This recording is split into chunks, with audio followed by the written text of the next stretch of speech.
update ng bayan. Maasahan anumang panahon. Magandang gabi po sa ating lahat. Narito ang update sa lagay ng panahon ngayong araw ng Huwebes, May 9, 2024 hanggang bukas, May 10, 2024. Sa ngayon ay dalawang weather systems pa rin ang nakakaapekto sa ating bansa. Una na rito ang frontal system na nakakaapekto sa extreme northern Luzon, samantalang easterlies naman ang dominanting weather system sa ating buong kapuluan.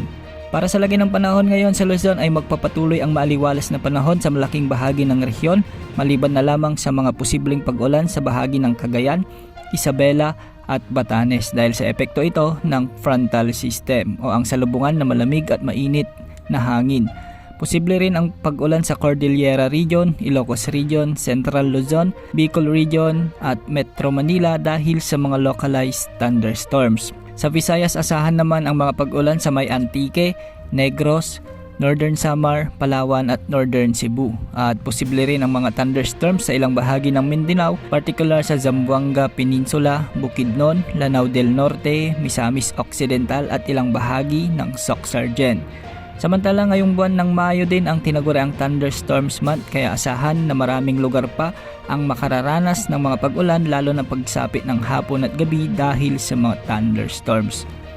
Para sa binabantayan naman nating sama ng panahon, halos nagtutugma na ang ipinapakita ng dalawang models na ginagamit natin at bumababa na rin ang tsansa nito maging malakas na bagyo. Sa ngayon ay visible pa rin ang cloud clusters na nasa silangan ng Mindanao at kung mapapansin natin ay maliit na ang tsansa nitong makabuo ng sirkulasyon dahil halos wasak na ito. Para sa kalaman ng lahat, ito ang dating dalawang low pressure area na minomonitor natin at nagsama bilang iisang low pressure area.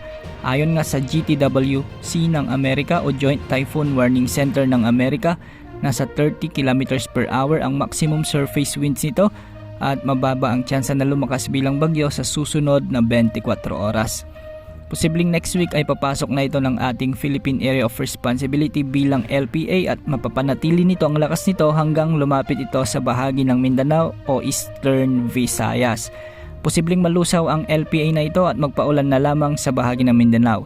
Sa ngayon ay hindi natin inaalis ang posibilidad na ma-develop pa rin ito bilang isang ganap na bagyo at kung sakaling mabuo bilang ganap na bagyo, ito yung magiging unang bagyo ngayong taon at papangalanan ito ng pag-asa na bagyong Agon.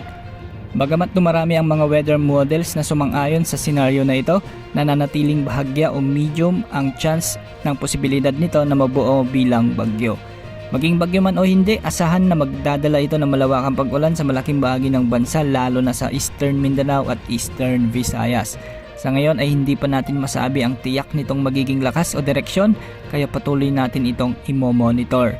Patuloy tayong maganda dahil palaging nagbabago ang ating panahon at lagi ring umantabay sa ating updates ukol sa potensyal na sama ng panahon na ito. Wala namang gale warning sa alimang karagatang sakop ng ating bansa ngayon kaya malayang mga mangingisda at may maliliit na sasakyang pandagat na makapaglalayag sa anumang bahagi ng ating karagatan. Yan ang update sa lagay ng ating panahon. Ito po ang weather update ng bayan. Maasahan anumang panahon.